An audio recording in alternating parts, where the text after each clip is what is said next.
Bonjour, bonjour. Aujourd'hui, je vais vous proposer une petite recette de poulet mariné à la sauce teriyaki ainsi que de la sauce soja. Donc, vous allez voir, encore une fois, c'est pas compliqué du tout et c'est super sympa.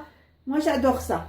Donc, je commence par mettre de la sauce sur ma viande. Donc avec un pinceau j'ai bien étalé, donc vous voyez, on voit bien le sésame, c'est super bon.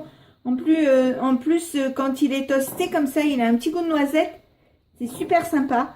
Donc je la retourne comme ceci, je l'imbibe de sauce comme ceci. Donc je compléterai s'il manque après, de toute façon il faudra compléter. Vous voyez, c'est la sauce teriyaki, comme ça elle est toastée elle est au sésame toasté et donc c'est super bon. Ensuite, je vais mettre de la sauce soja, mais je la mets pas sur la viande, avec la sauce. Je mélange, là avec mon pinceau, parce qu'en l'occurrence j'ai mon pinceau. Je vais laisser reposer pendant 1 heure, donc à température ambiante, c'est pas la peine de le mettre au réfrigérateur. Je vais couvrir d'un torchon pour protéger. De temps en temps, je vous montrerai, je vais enlever le torchon pour rebadigeonner. Et dans 1 heure, on le fera cuire. Donc, on se retrouve tout à l'heure pour la suite des opérations. Vous voyez, comme je vous disais, de temps en temps, vous arrosez. Je prends une poêle à frire comme ceci. Je mets un peu d'huile neutre, comme ceci.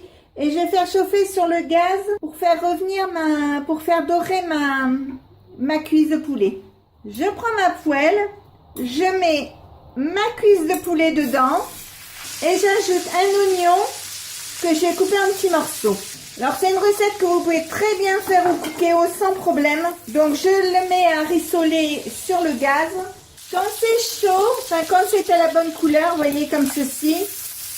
Alors je prends la sauce que j'avais ici, je rebadigeonne mon poulet avec. Donc, je remets un peu de sauce soja.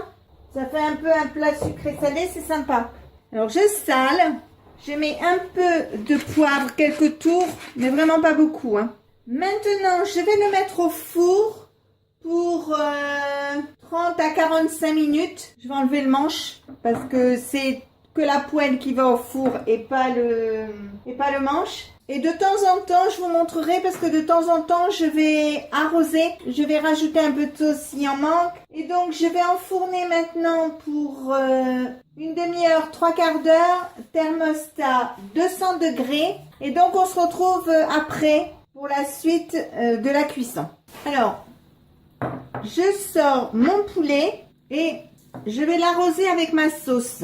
Chouquette, tu veux venir goûter s'il te plaît? Parce que moi j'ai goûté, mais je veux voir si toi tu trouves qu'elle est bien ou pas bien la sauce, s'il manque quelque chose.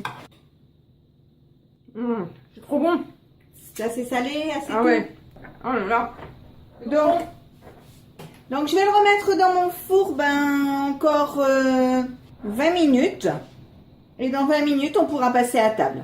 Je mets du risotto ici pour faire un petit décor sympa. Alors vous pouvez le servir avec du riz, avec des pâtes, avec ce que vous voulez. Moi, j'ai pris du risotto parce que j'en ai fait. Je mets ma cuisse de poulet. Je mets de la sauce. Voilà, j'en mets sur la cuisse. Et maintenant, je vais aller me régaler. Donc, si ma recette vous a plu, n'hésitez pas à mettre un j'aime, un commentaire ou tout simplement à vous abonner à ma chaîne. C'est facile, c'est rapide, ça coûte rien et ça fait toujours plaisir.